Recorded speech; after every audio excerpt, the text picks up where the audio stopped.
again for part 2 of Relentless Phoenix podcast, all about me, my journey, and my passion. So welcome, guys. I am your host, Yane. I am your mindset life coach and inspirational speaker, your mom, your friend, your human, your wisdom in your pocket. I hope everyone is having a fine day. I hope everyone is well on their way to be happy, whole, and healthy. Over the last few years, I have been focusing on helping humans live a happy and healthier lifestyle. My mantra is one human at a time.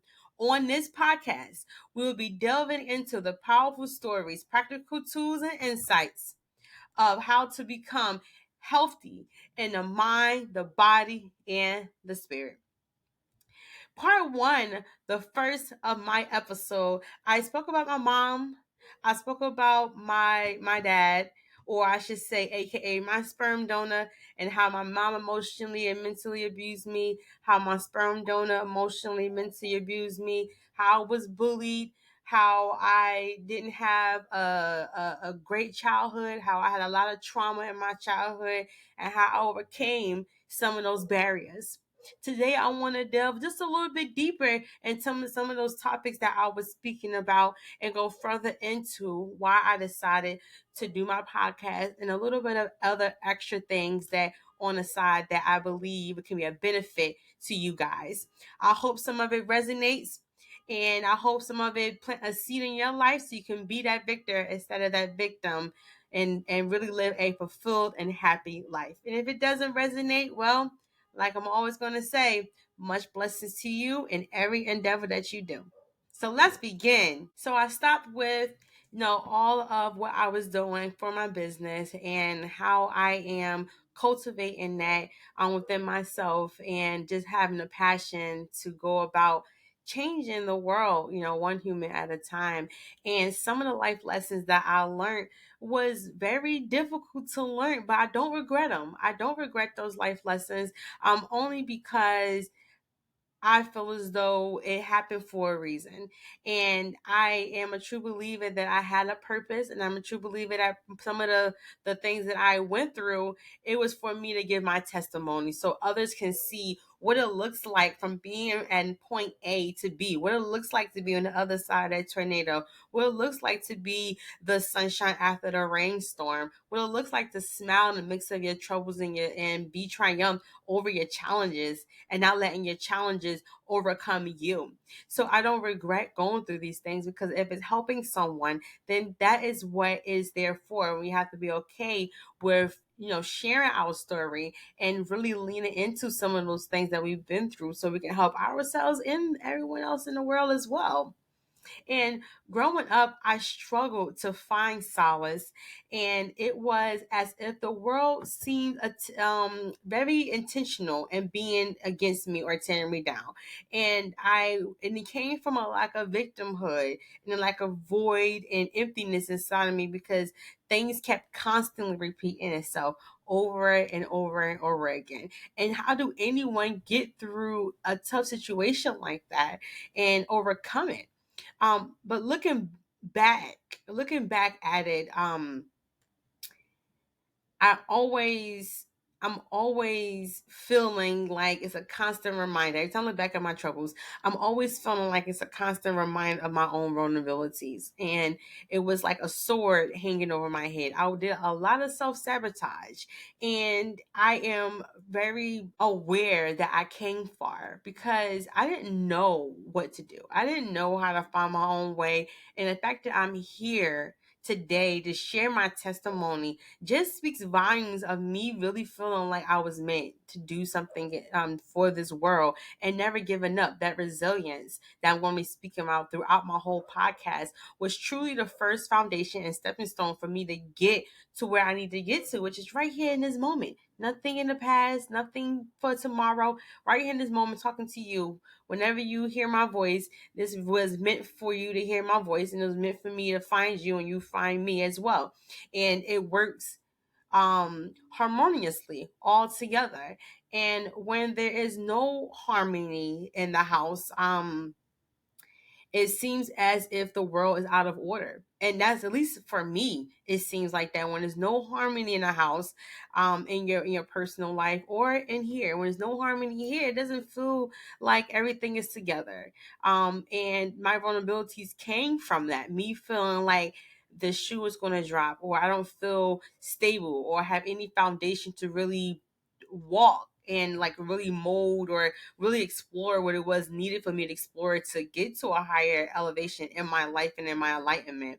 So I had a lot of vulnerabilities when I look back at my life, but the fact that I overcame them speaks volumes, because someone didn't wake up yesterday to speak about what they've been through. So I can be a testimony, say I've been through it and I'm on the other side, and that's a great feeling to have. But when I was in a chaotic space, I spoke a little about this in my first podcast. When I was in a chaotic space, my environment at school was affected as well. I didn't have a lot of friends. I wasn't really good at making friends. I was good with socializing. I was good being around individuals, but when it comes to actually making friends, I had a very narrow-minded way of looking at my classmates, and I felt, because my previous episode, my previous podcast that I just did, I spoke about how I didn't stay in school more than 2 years. How I every year or two I would graduate and go to I would transfer out and go to a different school, and then that would happen again. I would stay in a year or two and I would transfer out. So stability within my social environment was, needless to say, not there at all. I didn't really have stability in there. So I wasn't really good at making, or I was good at making friends. Let me say that. But I wasn't good at keeping them because I was full with aggression. The way I thought about my classmates was very one sided. And when I say very narrow minded or one sided, what I mean is that I got so comfortable with not knowing how to make friends that I started embodying that as a behavior, or I guess a coping mechanism to say, like, I'm not going to see you next year, so why bother? Why bother being nice to you? Why bother giving you a chance? Why bother trusting you? And I'm just going to transfer out anyway. So it came off very harsh. It came off very cruel. For me, it was more a protection mechanism than it was a regression, a aggressive outlook, and that's how they saw it, and I get that. But for me, it was like, I don't want to get close to you. I don't want to get close to you because I'm not even going to be here, enough amount of time for me to even gain any type of relationship with you. So I just need you not to be around me. I don't want to even try, because I know I'm not going to be here long enough for us to even gain any type of chemistry, or nothing. You know what I mean? No more moment I can chill with you or anything. It was very one sided and very narrow minded. And I took my frustration and aggression out on how I saw the world and what I thought wasn't fair. And I took it out on them. And 9 times out of 10, I could have handled things differently, but kids are kids and they were definitely bullies. And those bullies that was in my classroom or just around me, I wasn't having it. So my like I said in my last one, that they used to call me Layla Ali. I used to get in so many fights because of how aggressive I came towards just anything. If it I already it was just, you know it was misunderstood and misguided. It was very misunderstood. Nothing I did was right. However, um nothing they did was right either. Two wrongs don't make a right. That's what my mama always say. Two wrongs don't don't make a right. And on top of it being difficult, and making friends, the I had a very judgy outlook on what I wanted to keep around me and what I didn't want to keep around me. And I started to define it very black and white. And if it was something I wanted to keep around me, then I would do all I can to be a part of it. But when it came down to friends, when it came down to being in the schools and me feeling lonely and depressed and filled with anxiety and me being gaslit and manipulated, I started becoming nonchalant about making friends. I started becoming an introvert. and aggressive introvert, if that makes any sense. I don't know if that makes any sense. But I started becoming aggressive, getting into fights, but I still didn't want to make any friends. It was very backwards. I had them.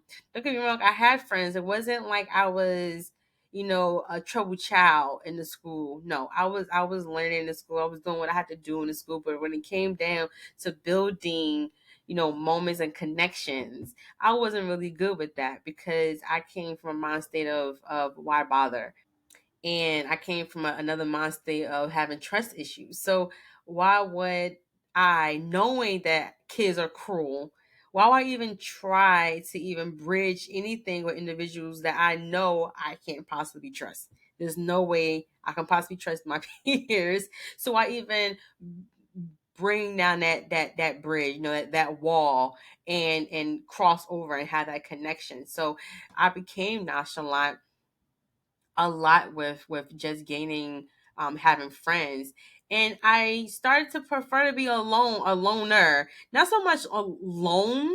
I didn't but a loner. I was okay with having a small group of friends, but I didn't want to be in a crowd. I didn't want to have group activities or anything like that. I wanted to just be with me, because with group activities you have to talk with them, you have to gain, some type of understanding with them. And my classmates wasn't really the ones to be friendly. Excuse me. My classmate wasn't the ones to really, be friendly and welcoming. Hey, I'm sure everyone knows listening to this that kids can be cruel. So and then here I come being new with my aggression and my attitude towards life and how I saw life and how I saw them. I knew that, they had their cliques. I already knew from a young age what high school and middle school kids was all about before I entered in. And I was, like I said, I was very wise.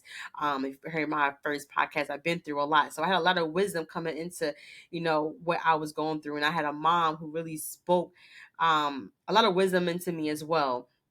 Like I said before in my first podcast, we didn't really have the best relationship, but she definitely was one of those that will speak good information into me, wisdom, advice.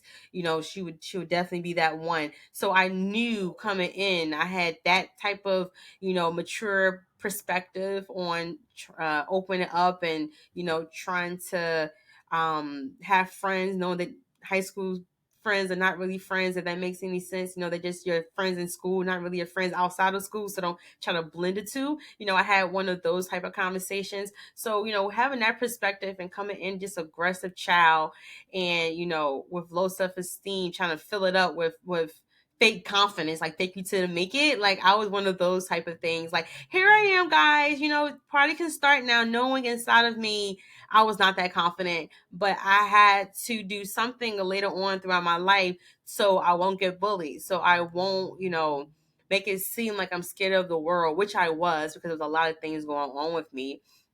But I came in with, I don't want to be a friend. I don't need friends.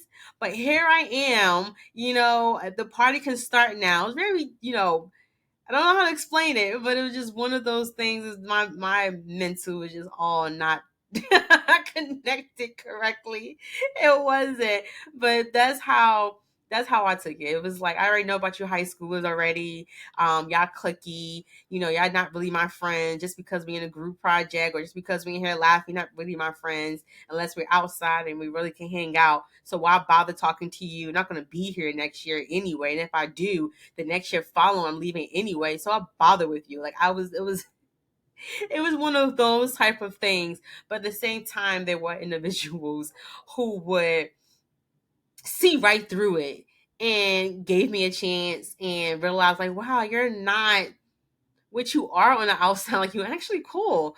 Like you, like, we actually could mess with you. We could hang with you. Like, you one of the homies. Like, you're all that. Like, come chill with us. Like, what's up with you with your anger issues? You know what I mean? You don't gotta be like that. I would get that a lot. Like, why are you having to be so angry? And then, I would speak about me being abused and the emotion and mental toll it takes on me.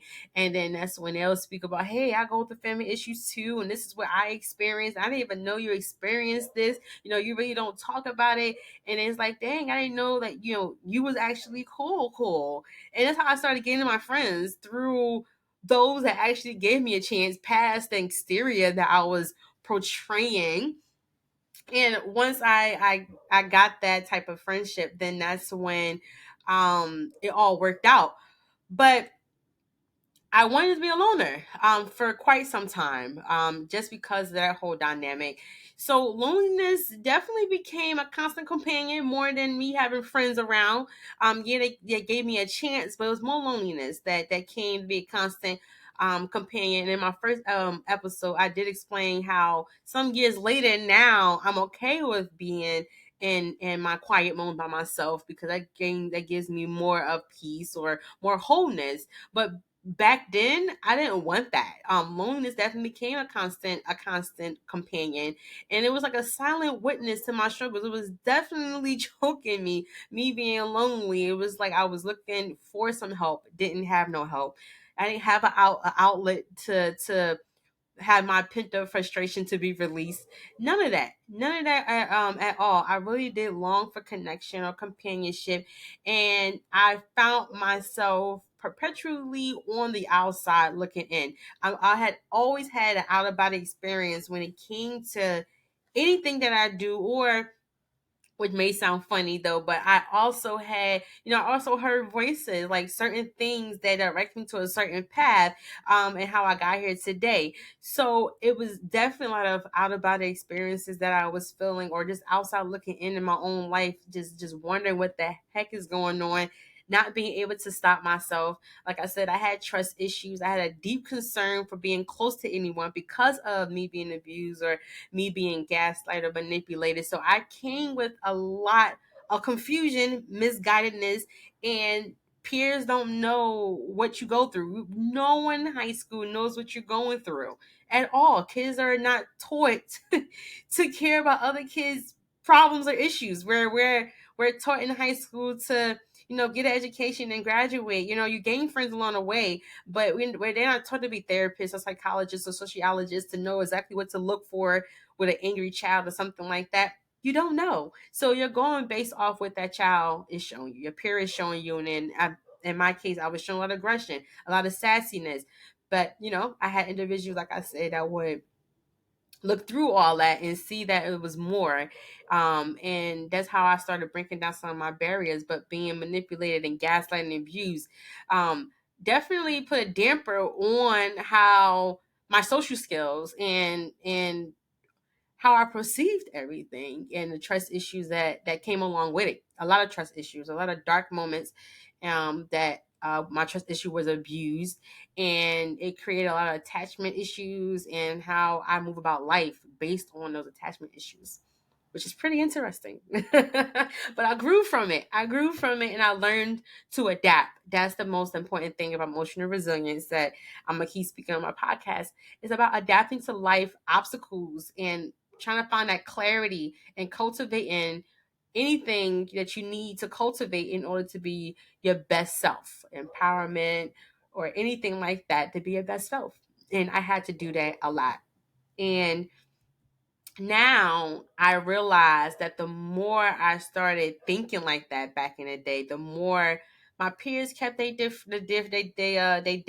because why would they want to bother, or they brought individuals closer to me. The more I responded a certain way, because like, hey girl, I know that's not you.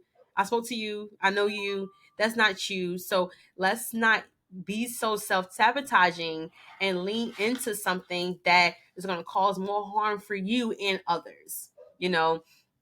And I had to think a lot about that. So my environment was small. It was very hostile, very small, very chaotic, but I learned a lot looking back at that. And like I said in my last podcast, um, because of the hostile environment that I was in, I became a fighter. Both literally and figuratively became a fighter, because I was fighting so much. They said that my teachers was like, you're Layla Ali, because you're just here just fighting away. Just fighting away, and it was just a fight for help. It was just a cry for help. That's what it is, because I was aggressive, and it was just a fight for help. I got tired of being bullied. I got tired of being picked on. I speak a lot about that in my last episode. I got tired of being picked on. I got tired of being bullied. And I was like, it has to stop. And the only way to stop is, Mama used to say, to pop them in the mouth. You pop the big one in the mouth. You pop the one who's yada yada yada, the chit chatter, the lead runner. You pop her in the mouth, and everybody else behind her, because you popped the one, the lean reader, the leader in the mouth, they're gonna stop, you know, and that's what happened. That's exactly what happened. You pop that one right in the mouth, and it seems like overnight they are not bullying you no more. And now the one that you popped in the mouth wants to be your friend now, or saying hi to you in the hallway now, I'm not gassing myself up. I'm just looking back at that, and it's just a crazy dynamic of, you have to stand up for yourself, and you'll get the respect you deserve. That's basically all what I'm saying. Stand up for yourself to get the basic respect and dignity you deserve when you pop somebody in the mouth. Not saying violence is the end. I think violence is to be the end result. I think that there's a lot of plan ABC that need to take a work, But as kids in the 90s, I'm sure, there are other 90s babies that can testify that kids was, high school was crazy, middle school was crazy. And sometimes you had to fight. I don't do that no more. I'm more mature and controlling my emotions. If anyone don't like me, hey, that's on you. You don't like me, now move on. I spoke heavily about that in my first episode of this as well, where I speak about how my family disowned me when I spoke up against my sperm donor for abusing me, and how they disown me and written me off. Hey, I have the attitude that if you don't be bothered, it's your loss and my gain. It's one less human in this world that I have to worry about, So I didn't really matter too much on losing friends or losing anyone, because it came that easy to me to not care, because it's like, okay, on to the next, because I have so much other stuff to worry about than someone who don't like me. I have so much to worry about than who don't like me. Hey, you don't like me? Great. At least I know where I stand with you. Now I can move accordingly. That's my whole thing. Let me know where we stand so I can move accordingly. That's the only thing I care about. If you don't like me, I can't change that. Only thing I can do is be my best authentic self possible. That's it. But being fully in being misunderstood came a lot of victimhood, because I always often wondered why I did. Often wondered why me. And like I said in my first one, I'm gonna keep repeating back to my first one, because my first one is the gist of everything I'm talking about here. I always knew I had a purpose. I just didn't know what that purpose was. I didn't know what that purpose was at all, but I knew I was meant for something. And I knew that once I can help, because I knew that's what I wanted. I wanted to help. I didn't know how. I didn't know what that looked like. All I knew was I wanted to help. That's all I knew I wanted to do. In my victimhood, before it turned to Victorhood, all I knew was I wanted to help. And, I didn't have an outlet to do that. So aggression and fighting was one of those things when that happened. And I learned from it. Not the really best way to do it, but no one told me how to control my emotions. No one, really taught me what it looks like to lead in a positive way. So I went about my life and my journey the way I thought I would, to fight my way out of every situation, because when back up is against the wall, it's only me that I had to get myself out of. So I thought that fighting my way out of every situation, I mean every situation, not like pick and choosing your battles, I mean every situation, I thought that fighting my way out would be the best solution for me, because that's all I had. Um, you know, I was told that I wasn't going to amount to anything. I was told that I was stupid. I was told I wasn't going to graduate high school and college. So my smarts, me believing I can talk myself out of it, or believing I can control my emotions, no one told me any of that. No one showed me what that looks like. I had a very chaotic, yelling household. Maybe abusive household. So all I knew was fighting, fighting, fighting, fighting. All I knew, fight your way out of a situation and win. And that's not really the best way you want to do things in life. I had to realize that as I got older, it's not the best way.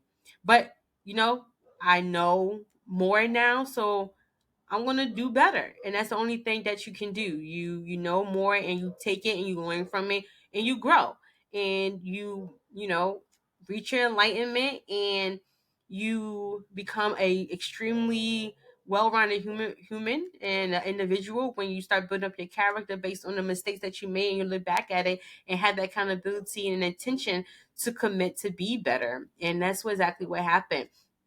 And through all of that, I believe now that my life circumstances and situations brought me to this point today to grow me, to mold me.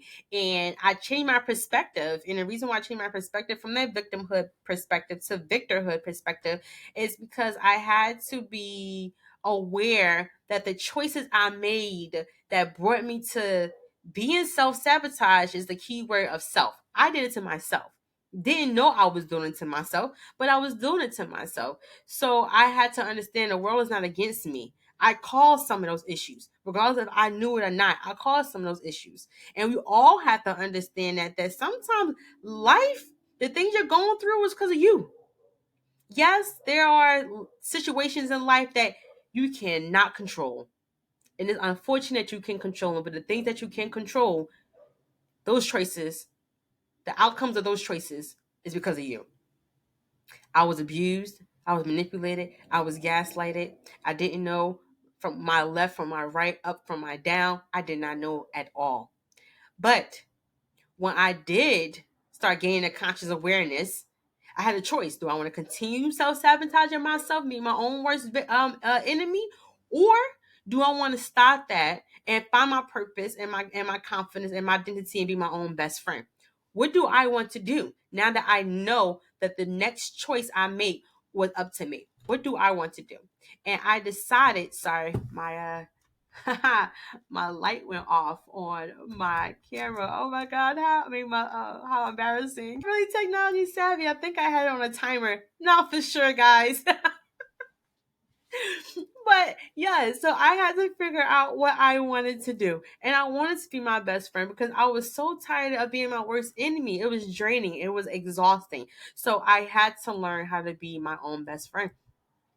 And the moment that happened for me was in college. And when it happened in college, it was a crazy time in college. It was a lot that was going on in college. Mind you, I was facing my accuser, my abuser, sending him in jail. I was doing that during college. Took 7 years, by the way, for me to even speak up. And like I said, I lost family members because of it. So I'm here, trying to speak up and advocate for myself when it comes to this. I'm over here trying to finish college. By the way, I was going to drop out because it was so stressful. Here it is, me talking to my mom about the things that she have done to me, and my perspectives of her, and her perspectives of me, and how that influenced our lives. And now me trying to do better as an individual and grow from my circumstances in my life, and just trying to be the best I can possibly be. So I'm going through all that in college. So I had a Eureka moment. Through all the chaoticness in my life, there was a flicker of light in college, and this was the turning point of how I'll become where I'm at now. This is the turning point, and I'm glad that I have this story to share, because there are individuals who ask, well, how did you come from darkness into light? I had a flicker of light. It was throughout my whole time of existing on this earth, and it would be short moments of it. But in college, that flicker of light illuminated. It really did, like a light switch. It just came right on. It shined bright. And this is the story. So I'm in college, right? And I'm reading, and I got a bachelor in social work. Just so you know, I expressed that in my last episode, but I have a bachelor in social work. So I'm reading some social work texts, and it was hard for me to read these texts, And I'm here just I was told I wasn't smart, I wasn't amount to anything, yada yada yada, the whole story, right? So I'm in here trying to convince myself. This one paragraph took 10 minutes. I'm trying to convince myself to read I'm trying to convince myself to read. And I'm like, why is it taking so long? It's gonna be forever that I'm here, and I need to get to other chapters and other reading source material in order to finish for this period. And I break down and cry. Like I cried a lot because I was exhausted. I cried a lot. And in this moment, this was the least of what I expected. In this moment, I heard a voice. And this voice said, "You're doing it." Yes. This voice said, "You're doing it." So I was like, "What?" This voice said, "You're doing it." So I was like, "I'm doing it?" It didn't hit. I repeated myself. I said, "I'm doing it? Wait a minute. I am doing it. I am doing it." There's no one with a gun to my head. There's no one holding my hand telling me I have to finish college. There's no one telling me what I need to do, what I don't need to do anymore. I have the freedom to do all I can.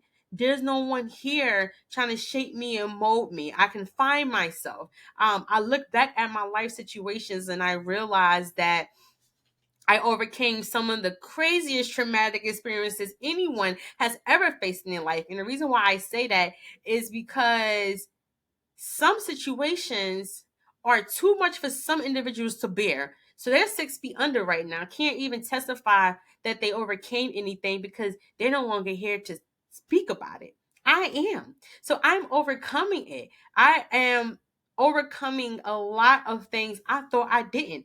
And I had to challenge those negative thought processes that was in my head. Come to find out, those negative thoughts that was in my head was not mine. Once I started digging deep into what this negative thought was, can I remember who told me this negative thought? And every time I saw a negative thought and where it derived from, it didn't come from me. It came from some other individual, some other elder, or some other somebody that was probably important in my life, and they spoke negatively into me over and over again until I started embodying and believing that it was true for me, which it wasn't. Once again, I started embodying what I thought was true. And it came so evidently true because I started looking around my situation and my circumstances and started purposefully looking at and finding evidence to make sure what my negative thought process was about myself came to fruition. I was totally wrong. I was totally wrong about that because I was trying to look for evidence to back up those claims, those negative thoughts. And I challenged them and I was like, you know what, NA? No, you are smart. You got a 3.0 in high school. You graduated. There's a naysayer, my sperm donor, who said I wasn't graduate high school. You did it. You got a 3. You get a 3.0 in every semester. Ain't nobody holding your hand telling you that you got to do this. You're doing it. You waking up every day trying to find purpose in your work, purpose in your poetry. At the time I was doing poetry, purpose in what you love. You're doing it. And I had a college club, a poetry college club, called Sagacious at my university. You got these clubs, you got this, you got people coming here. You need to look at what you're doing right now. And what I tell my clients is the future is never here. The moment is gone. You only have right now. So I had to stay in right now to really reorganize my thoughts so I could finish school because I thought I was going to drop out of college. I did. So I had to really finish understanding and being aware of where I put myself at within me. And I put myself behind all the negative thoughts that others poured into me, that others had over my life, that others stated. I didn't have none of those thought processes that I wasn't good enough, that I wasn't this. I thought I was because, like I said before, if you was watching my first episode, I was like, I always had this feeling that I was meant for something. I didn't know what it was, but I was so distracted externally looking for someone to fill my void in, my void that I had inside myself, that it was filling up with the wrong information. And then when it started filling me up, I thought it was me. I was embodying something else that somebody else said. So I had to realize that I couldn't chain myself any longer to those thoughts. So what I did was I changed my process. I said, do I want to be happy? Yes. All right. So what are you going to do about making yourself happy, helping yourself be happy? Well, the first thing is starting up here. The first thing is looking out outside of myself, if that was the first thing I had to do. I was so external. So I was like, okay, well, I want to be external. Then I have to look outside of myself to find what makes me happy. That didn't work. So I said, instead of doing it, to look external outside of myself, now I have to look internal. I have to find out my authentic self, what makes me happy on the inside. I have to start small and build my confidence up, because there's no one around you that's going to do it for you. You can be your own worst enemy, or you can be your own best friend. You get to choose. Your choices is your choices. No one else's choices can influence your choices if you don't allow them to influence your choices. Did you follow that? Your choices are your choices, and others don't get to influence your choices if you don't allow them to. It's 100% true. You have to push through to get to the other side, because you have to believe you did. You have to believe you got to the other side. I personally believe in my spiritual realm that every obstacle that we already been through, we already overcame it. Yes, it looks new to us, our human existence, our human eyes, it looks new to us. But spiritually, on the spiritual playing field, we already overcame it. That's why that's why it's coming to us. Because we already came it. And how I know that we already came every situation that we possibly have, because you listen to me right now. You once thought that your past that you was going through previously, you didn't know how you overcame it. Look at you now, listening to me. You're listening to me now. So that right there is a testimony of how strong and how resilient you are, because you're here. You put one foot in front of the other. You said no to something when you could have said yes to something. You could have been 6 feet under, or you could have been somewhere else, blindsided about something, but yet you chose to do it something else, and now you're here. You could be a testimony to somebody. So you have to believe that you can overcome. And that's what happened to me. I had to believe that I can overcome all my obstacles, and that's what happened. So when I had that Eureka moment of you're doing it, I'm like, you know what? I am doing it. And I could not allow anyone else prior or before, after, whatever, come into play when it comes to how I saw myself. I had to tell myself what's up. And what I tell my clients is, it's not what they tell you. Excuse me. What I had to tell my clients is, it's not what they tell you, it's what you tell yourself. What are you going to tell yourself? What are you going to do to make sure everything you're looking outside of yourself is full of positivity? You have to look for positive things. We're energy. Our human existence is all about energy. So what you get out into the world, you're going to give back. So are you looking for all the positive things that you can back behind and say, hey, I may not be at the job that I want, but I have a job. I may not have the house I want, but I have an apartment when somebody outside right now is living on the street in the cold. So are you looking for those positive aspects, or are you delving deep into the negative? If you are, then you're not giving yourself the service that you need, and respect and love and grace that you need, because you're focused on materialistic things, or you focus on things that's on outside of you. You're alive. That's the most important thing. You should shout to the rooftop. You alive. Somebody was not here. Somebody didn't wake up. But you did. You made it. You made a sister. You made a brother. You did it. You overcame. You put one foot in front of the other. You got out of the bed. You told that devil no. You did it. You're doing it. And keep doing it. And that's how I had to keep empowering myself. I had to keep telling myself, I said, I said, you're doing it, girl. Myself said, you know what? I sure am. And then, after I tell myself I am, regardless of what goes on, regardless of what goes on in this world, keep that attitude. Keep I am doing it. Because what life can bring about is a lot of headache, a lot of challenges, a lot of problems. And you don't want to be on the opposite side of you, which is the devil side. We all got that good and bad. And you don't want to be facing your demons. You don't want to face them. And I would like to argue that if you do get a chance to face them, lean into it.